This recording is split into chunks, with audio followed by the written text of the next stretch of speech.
Astroworld. No fan, no person should ever go to a concert and fear for their lives. You go to shows to have fun.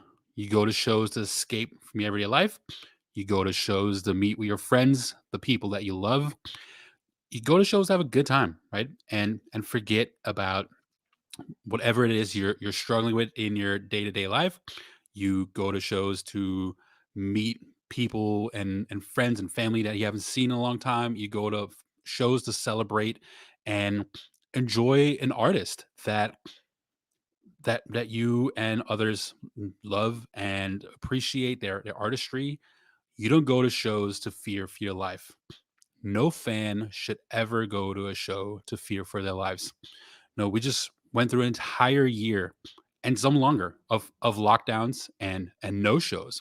Our industry has been hurting for so long, and this happens, right? What happened at Astroworld should have never happened. It probably could have been preventable. It's one of the biggest tragedies in the history of our industry, and our industry needs to do better. Live the life you love. Hey everyone. So today we're gonna do an episode on Astroworld. And it's not gonna be one of those happy, exciting episodes where we talk about marketing and strategies and tips, for the music industry.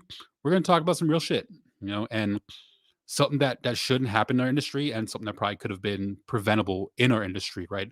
So before we cover Astroworld and what happened at Astroworld, let's take a look at some other tragedies in our history, right? Because it's not the first time something happened in our industry, in the concert industry. It's not the first time fans died at a show and got injured at a show. And we learn from history, right? We learn from past events.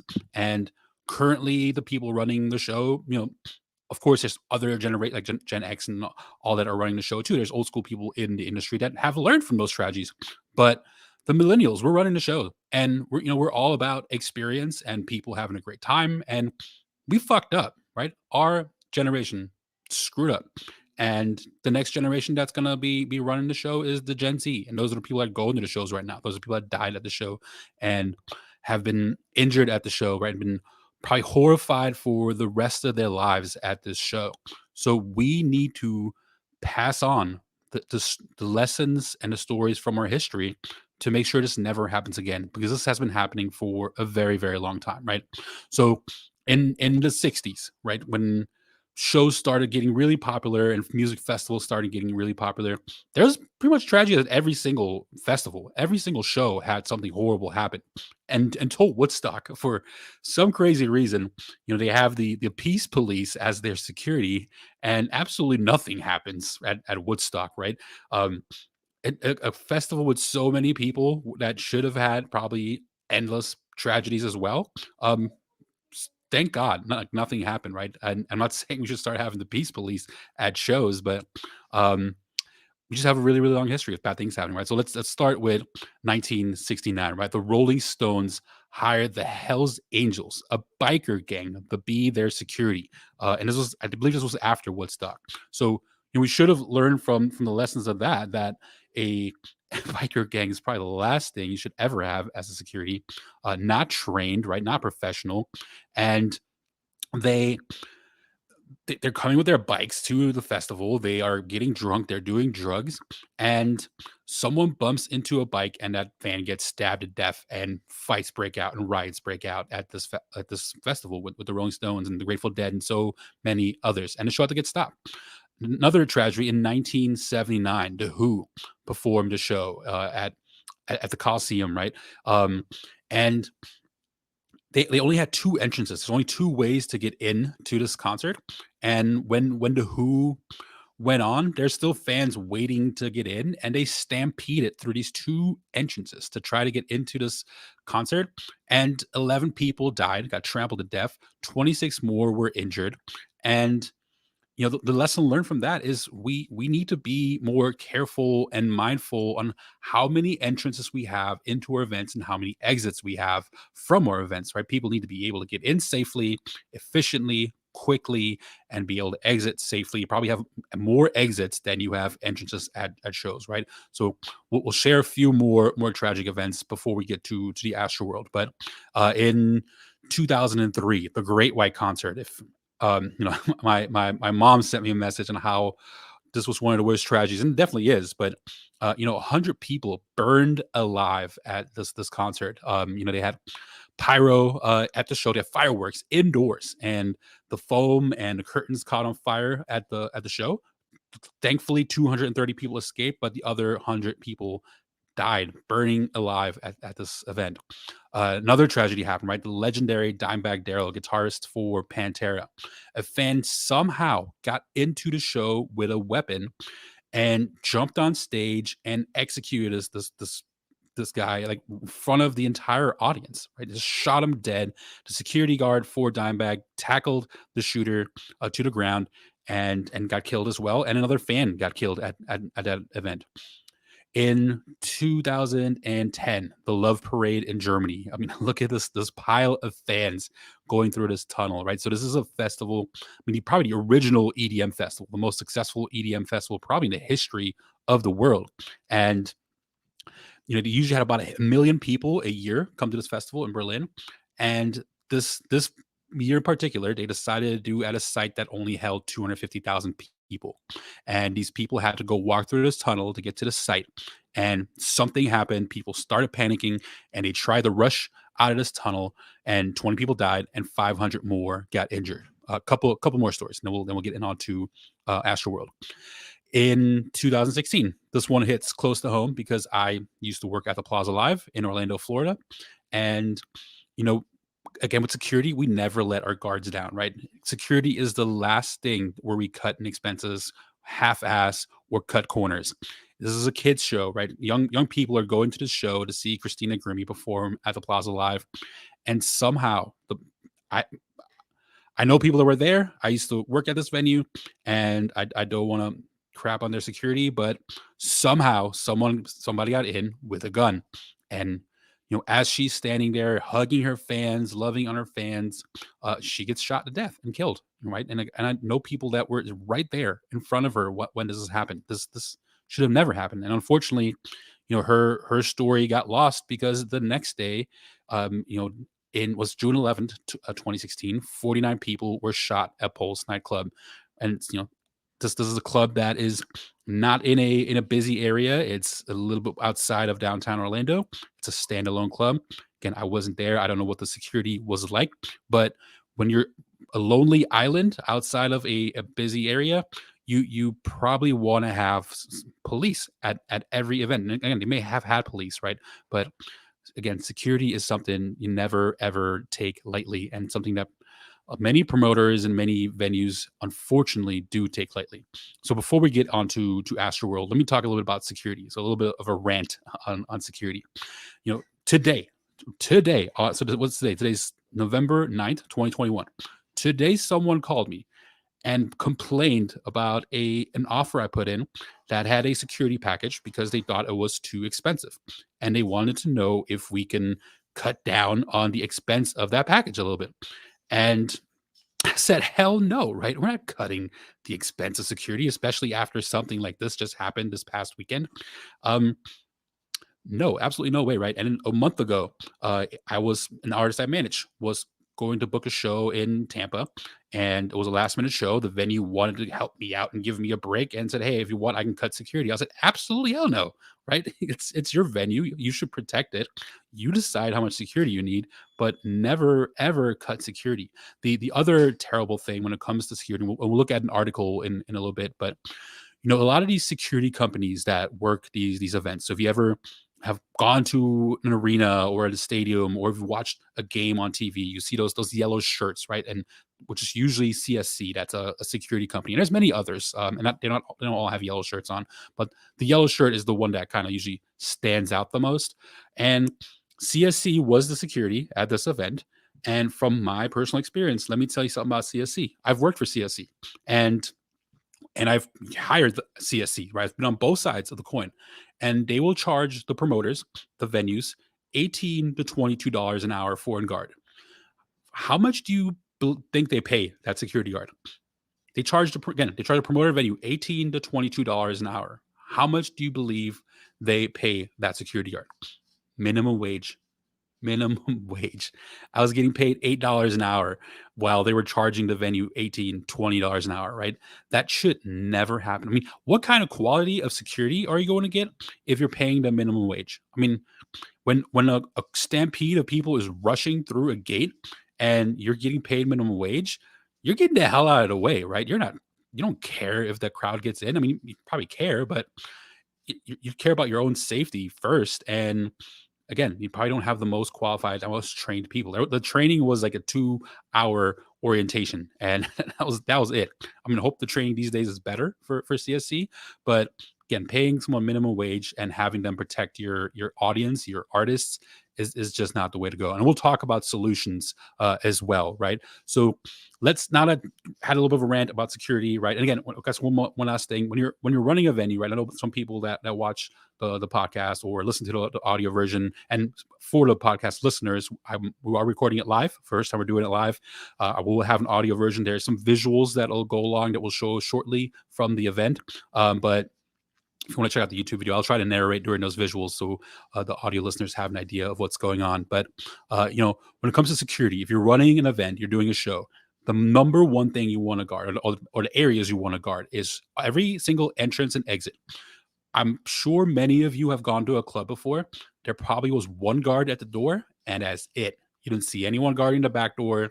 You didn't see anyone guarding the access to backstage where the artist's their private area is, right? You probably didn't see a security guard floating in the venue. This still happens today. I still go to shows at venues I love, and I'm not going to call them out because I love these venues, but security needs to be better. You have a guard at the front door, guard at the back door, and at least someone floating, and at least someone at the access to the backstage area. So at least 4 guards on a show. And if you want to cut security because it costs you $60 or $75, then you probably shouldn't do the show. Don't do it, right? If your margins are that slim, then it's not worth doing the show. Then get a better show. It's you never fall in love with a show or get desperate in trying to book a show because you're trying to impress an agent or you're trying to build a relationship with someone. It's if the margins are too slim and you're thinking about cutting security, then it's no, right? Think about cutting marketing, think about cutting catering, see if you can get the rent on the venue down, but never cut security. Security is the absolute last thing you should ever cut. So, all right, let's go into Astroworld, and we'll look at some articles and everything as well, right? And again, I believe this event is something that could have been prevented. There's absolutely no reason why this happened. So, talking about Travis Scott, right? This was Travis Scott's event. One of the big things. So what we'll start off with is the gates getting into the venue, right? So apparently he has a history of telling his fans to break through the entrance and try to get into the shows whichever way possible, right? So he did send this tweet out that I'm sharing right here, and he said, this was right when the event sold out, and he said, "Nah, and we still sneaking in the wild ones, right? They're still going to sneak people into the show and encouraging people to break down the barrier and just get in the show however they can." Now, I will say this tweet was on May 5th, 2021. Was he exactly telling fans to do that? I don't know, right? But there's a long history of him doing these types of things. So let's take a look at a quick video at the security gates and what the entrance looked like, broad daylight, right? So there's complaints about this event where during there's a countdown, there's a 30-minute countdown leading up to Travis Scott hitting the stage, and then the show started, right? But there's complaints and reports of crowd surge already happening. We'll get into a crowd surges as well, but there's reports of crowd surge already happening while the countdown is going on. And maybe that's the showstopper, right? But I think the showstopper happened much earlier. So let's take a look in broad daylight, hours before the headliner went on, hours before Travis Scott went on. What happened at the entrances? Check this out.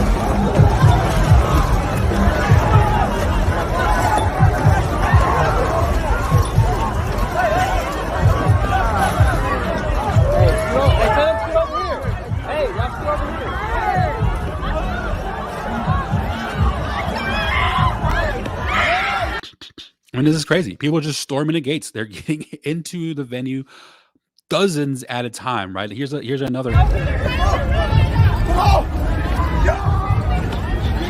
people just storming into the venue, climbing over fences. It's dozens. I think I saw someone with a backpack on, people have hoodies on. I mean, isn't that the showstop event right there? Like, there's no other reason to continue the event at that point when that many people rush in. Because, I mean, I don't even want to say thankfully, right? Only 8 people died. I mean, it's 8 people died and over 300 people got injured. And those are only the ones reported. There's 11 people that had cardiac arrest at this event. There's reports of people getting stabbed with needles. There's reports that these needles apparently had fentanyl or something else in it that caused these people to go into cardiac arrest. And when these this many people are rushing in, I mean, what else could they have brought in, right? What if they brought in guns? What if they brought in explosives? You're talking about hundreds or thousands of lives being lost because this crowd of people is getting into the venue. It should stop the show right there. I don't even know why it continued. I got a comment from a venue here in Orlando. I'm not going to mention the venue because I don't know if they want to be mentioned, but it's actually something pretty cool that they did. So they've done some shows with some other artists like Playboy Cardi and the Baby, who also encourage this type of behavior, right, from their fans. This what's this called, the rage culture, right? They encourage fans to do this, and they prepared, right? They really prepared their entrances and had an extra a layer of protection, and they also had like a human chain of security. So you just have people chained together, making sure nobody can get in, right? So let me just show it one more time. I mean, when people are rushing into a venue like this, that again, the show needs to be stopped. It doesn't happen. The show's over.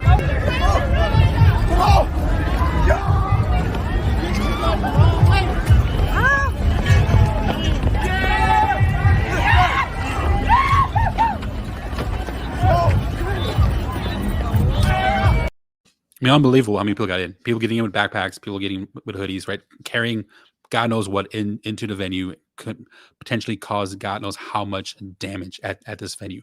So let's take a quick look at an article, right? So the biggest complaint from the show was the crowd surge. So what is crowd surge? So here's an article from Polestar, and crowd surge is basically when you have a giant mass of people rushing to or pushing towards a certain area, right? So if you've ever been to a concert, I mean, I've experienced this clubs. Clubs oversell their venues. There's venues that will. I mean, there's a venue in Orlando. The fire code's like 270, 280, and they'll sell 350, 400 tickets. And I don't know how they do the math for their capacities, but if you go to a venue that holds 2,000 people and you have a bunch of kids, then it doesn't take up much space. But if you have a bunch of older, bigger people that take up more space, then it's going to be packed, right? So I've experienced crowd surge, and it's not comfortable. And I've experienced this, in smaller clubs mostly. I've tried to stay away from the big crowds in the festivals, but in this article from Polestar, right? So they're talking about they're often getting squeezed so hard that they can't get any oxygen. It's usually not because they're getting trampled. When a crowd surges, the force can be strong enough to bend steel. Right? They're talking about barricades getting broken down at this event and other events too in the past. It can also hit people from two directions: one from the rear of the crowd pushing forward, and another from the front of the crowd trying to escape. If some people have fallen, causing a pileup, pressure can even come from above. Caught in the middle, are people's lungs, right? So what they die from is asphyxiation, which is usually the underlying cause of death for most major deaths during a crowd surge. Other causes listed are inhalation of stomach contents, right? Your stomach acid gets inhaled, and that was something can be a contributing factor to a cause of death as well. But you basically are dying because you can't breathe, right? You're dying from a lack of oxygen. And this article also says survivors describe being gradually compressed, unable to move, their heads locked between arms and shoulders, faces gasping in panic. They were aware that people were dying, and they were helpless to save themselves, right? There's no way to save anyone. another part of the article, so a little further, and I'll link these articles too in the show notes for the episode and in the description for the YouTube video afterwards. But what are other causes, right, of crowd surge? So the crowd's density may be the most important factor in a deadly surge, but it usually needs a catalyst to get everyone rushing in the same direction. And sometimes that catalyst can just be overcrowding, right? If you look at there's videos of the festival site. If you look at the site of that festival, that site was not set up to handle 50,000 people. And again, you saw the hundreds of people, maybe thousands of people rushing in through the gates, um, without paying for a ticket and just breaking past security. So who knows how many people were really in there? Article continues. Surges don't always happen because people are running away from something. Sometimes they're caused by a crowd moving towards something, such as a performer on stage before they hit a barrier.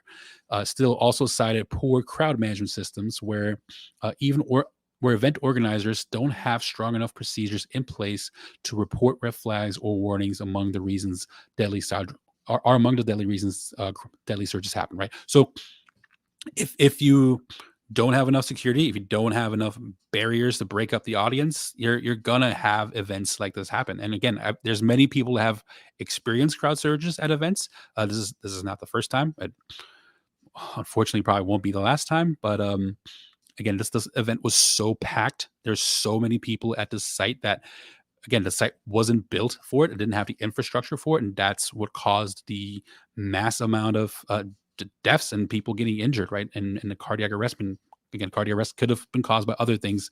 Who knows what else happened? But all these people that came in without a ticket.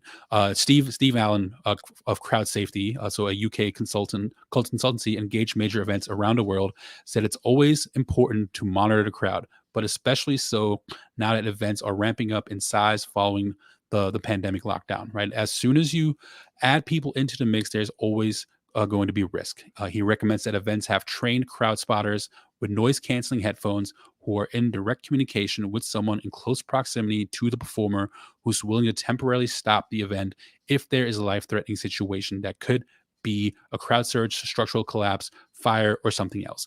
And with the show stopping, we'll watch another video shortly of a cameraman where people were climbing onto the camera tower, telling the camera person to stop the show, to get someone's attention that people are passing out, people are dying, right? Um, if you were ever caught in a situation where you know I know what it's like when you're working an event. You're a nobody, right? You're still getting your reps in, working shows. You're probably starting at the bottom and you're trying to work your way up, and you have bosses, but you witness something that probably shouldn't be happening. Like, what do you say? Do you speak up? Do you encourage someone to stop the show? If your boss isn't listening, do you go around your boss and go to the police? And I say absolutely yes. Be a hero, right? Don't allow people to die, to get trampled to death, to die of suffocation, to get injured at an event. If you're witnessing this, like, it doesn't matter if you're a camera person, it doesn't matter if you're a security guard, it doesn't matter who you are, right? Try to do whatever you can do to save people's lives. That's the only that matters at that point. Like, the concert does not matter anymore. And again, we saw the video, right? That should have been stopped much earlier than it did stop. There's also a report to talk about security at other events, right? So there was an article in Billboard where the author attended Astroworld, and so the title of this article is "She felt like her ribs were breaking on the ground at Travis Scott's Astroworld tragedy." So um, this writer went to Astroworld, right? And I'm not going to read the whole article, but the writer was Mark Gilbert, and he kind of just compares the security at this event with Rolling Loud, right? So Rolling Loud, I believe he's referring to the one that happened in Miami. I'm not 100% sure, but basically what he's talking about in this article, that at Rolling Loud, it was almost felt like a police state, right? There's so much security, so many cops there.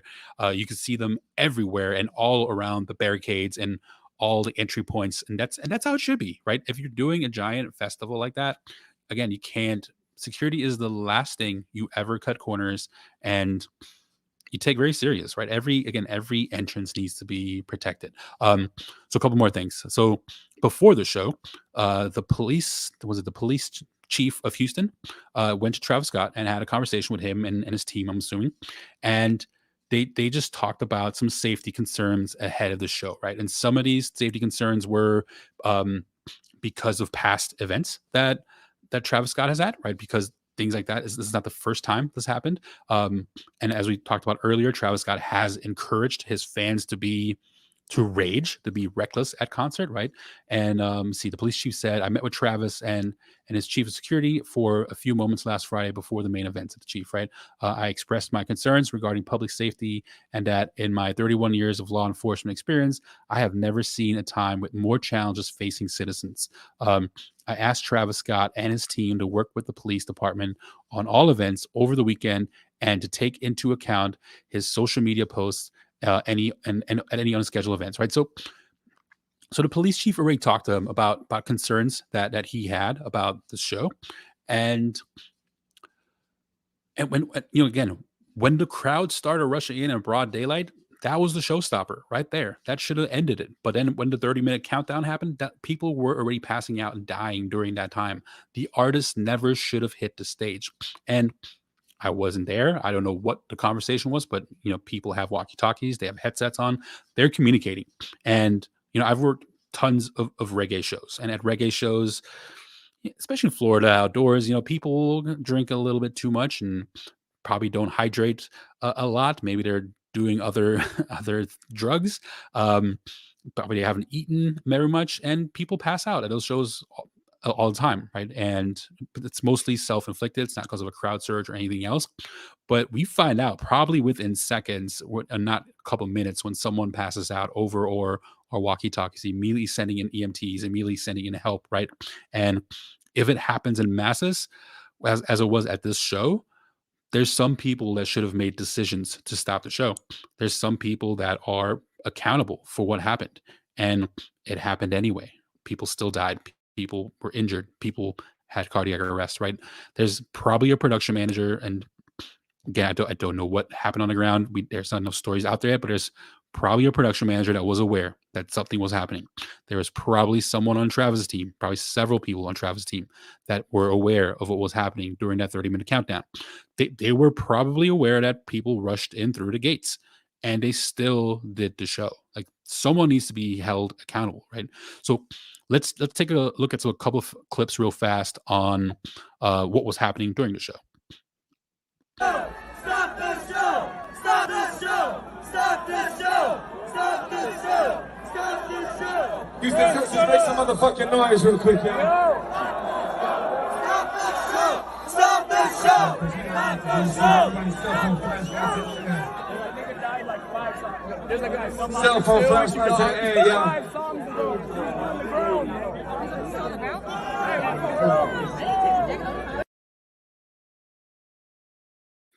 There's already crowd surge happening. People are already passing out. They're assuming people have already died at this point.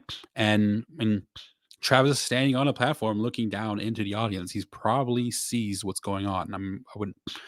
And it is probably, again, a production manager, people on and his team, people on the promoter's team that are probably aware that something that is off and something is wrong at this event, and it's still continued for way too long. Here's another video. Which one is this? This is people getting pulled out of the crowd, and those crowd surge was so tight at the front that they could barely pull them out. Right, I've been at concerts where people are getting pulled out from right by the barricade in front of the stage, and they come out quick, like immediately. They come almost like right out and over the barricade, and here you see security and people struggling to pull people out because that's how tight the crowd surge was.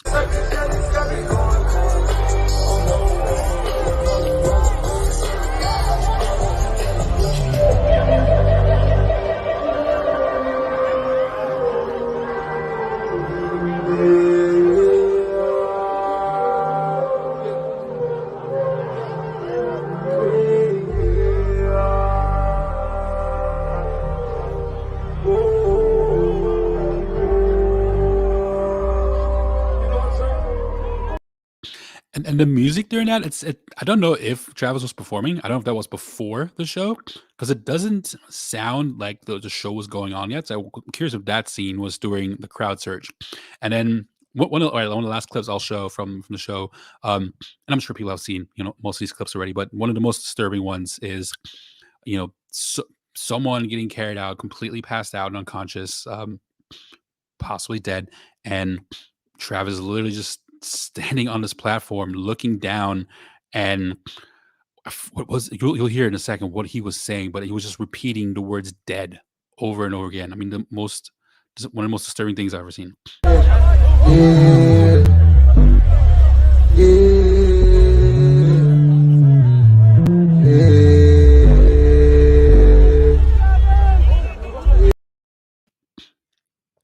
It's terrible.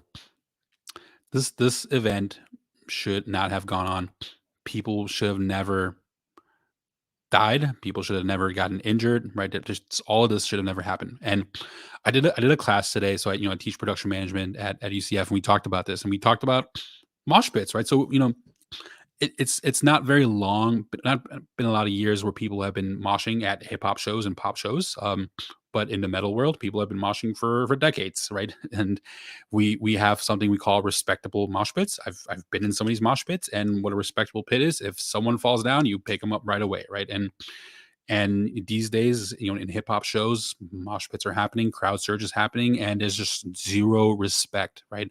Um, and that's where the artist needs to step in. That scene from Travis, I mean, very disturbing, first of all, and he should have stopped the show right there. I mean, he saw the fan getting carried out. So let me show y'all a good example of what an artist should do. So this is one of my favorite artists, Foo Fighters, and here's what Dave Grohl said did when he saw a little kid struggling at a show. All these historical will start burn down.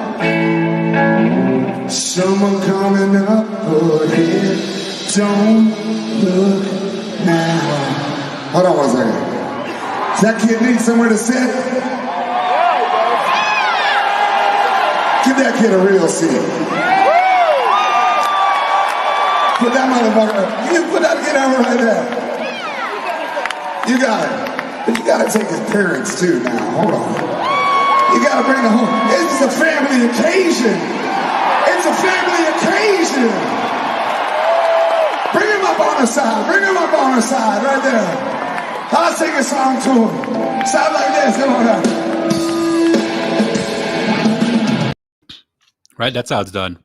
When your fans are struggling, when your fans are getting squeezed in crowd surges, your fans are passing out, you stop the show. I've been to so many concerts where an artist, did the right thing, did the responsible thing, and stopped the show. I mean, I've seen Linkin Park, Seven Dust, mostly on the metal shows, but there's so many times I've seen an artist just completely stop in the middle of a song and just completely stop and control the crowd, made sure the crowd was safe, asking people to pick someone up.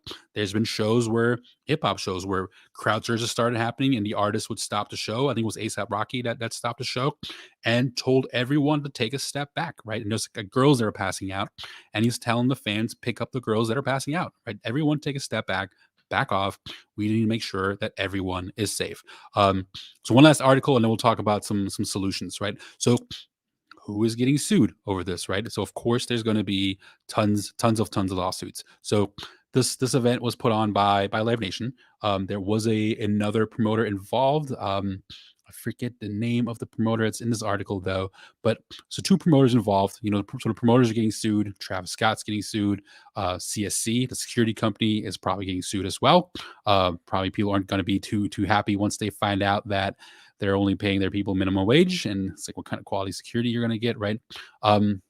So someone needs to be held accountable for this event, for this tragedy. Someone needs to. I'm sorry, right? Y'all know, if you listen to the podcast for a while, if you know me, I'm very very libertarian, but our biggest mantra is also don't hurt people, don't take their stuff, right? And people got hurt, and it got encouraged by the artists for people to get hurt. There were people that were aware that hundreds of people rushed into the venue without a ticket, without getting checked by security, right? God knows what they brought in, and that should have stopped the show, and they still went on. So I'm sorry, but some people just need to go to jail, and they just need to go sit in a cell for a while, and hopefully change and become better people, and hopefully something like this never ever happens again in the history of our industry, right? Hopefully we learn from this event and we hold each other accountable. We hold the next generation of this industry accountable, and this doesn't happen again. So let's talk about some solutions. So how do we prevent this from happening again? Right. So I already mentioned the venue in Orlando doing the human chain at entrances, right, and being extra prepared to block entrances ahead of time. Um, if there are crowd surges or anything happening, right, be prepared to create more exits and ways for people to escape. Usually, what happens at these shows, you'll have barriers at different sections to kind of separate the audience, but these barriers come with a catch 22, right? When you create a barrier in the middle of the audience, a barricade, you can only go two ways. You can go left, you can go right. And sometimes you can't even go both left and right because one side will be fenced off because it's a perimeter of the venue. So really you can only go one direction, or it's over the barricades on either side, right? And usually people are pushing in all those directions, and it's probably gonna be the hardest to get over the barricade. So you're trying to get out where the exit is. So one of the first things that needs to happen is you need to create more opportunities to create exits really quickly and really easily, right? So if there is a fence on one side that leads to the perimeter of the venue, crack that fence open. Just people need to get the hell out. Make that gap as big and as wide as possible, and get people out of there. We've talked about stopping shows, right? People just need to stop shows. And when that crowd at Stampede rushed into the venue and wasn't checked at security, and it's broad daylight, the show should have been stopped there. But you have to do it strategically because, again, we have to learn from history, right? So one of the biggest tours, rock tours in the early 90s was Guns N' Roses and Metallica touring together. And there was a show that they did, I believe it was in Montreal, where James Hetfield, the singer from Metallica, so Metallica opened the show. They were alternating who's opening. And this day, Metallica opened. And James Hetfield is disoriented on stage. A giant flame comes out from under him, right? Because he's doesn't know where he was, and he's standing at the wrong spot at the wrong time, and his whole arm lights on fire. And of course, the show needs to get stopped. Just a few songs into the set, then the set change happens. Guns N' Roses prepares to get on stage, and then in the middle of the again beginning of the set, Axl Rose, as you know, as much as I love Guns N' Roses, but he was a nightmare back in the day. Axl Rose decides to throw a fit, stop the show. He walks out and complained that his throat was hurting and he didn't feel good while drinking whiskey and smoking cigarettes, right? Probably should have been drinking and smoking if his throat's hurting. And what happened? So two major headliners stopped playing. The audience didn't get a full show. They rushed out of the venue, and riots started happening, right? They started knocking over cars. They started breaking windows of businesses, windows of people's houses or apartments, whatever, and complete recklessness started happening on the street, right? So if there's a show stop event early, so again at Astroworld, it should have happened in broad daylight as these people are rushing and jumping over the fence and running through the gates past security.